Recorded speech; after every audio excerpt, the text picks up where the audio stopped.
త్రికటు. శొంఠి, మిరియాలు, పిప్పళ్ళు వీటి మూడింటి సమ్మేళనమే త్రికటు అంటారు. ఈ త్రికటుని ప్రతిరోజు వాడడం వల్ల అన్ని రకాలైన ఆస్మా రోగులకు అద్భుతంగా పనిచేస్తుంది. దగ్గు, కఫం మరియు కళ్ళే వంటి అనారోగ్యాలను తగ్గిస్తుంది. అంతేకాకుండా గుండె సంబంధిత వ్యాధులు, ఊపిరితిత్తుల వ్యాధులను ఇది తీయడంలో అద్భుతంగా పనిచేస్తుంది. ఈ త్రికటుని తేనెలో కలుపుకొని తాగడం వల్ల చాలా అద్భుతమైన రిజల్ట్ వస్తుంది.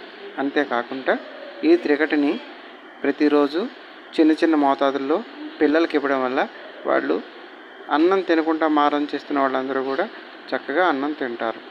అలాగే ఈ త్రికటుని అప్పుడప్పుడు కాకుండా వాడుతూ ఉండడం మంచిది. ఎందుకంటే ఇది వేడి చేసే గుణం ఉంది దీంట్లో. అందుకని తక్కువ మోతాదులోనే దీన్ని తీసుకుంటూ ఉండాలి. అంతేకాకుండా ఈ త్రికటుని కఫ రోగాలకు అద్భుతంగా పనిచేస్తుంది.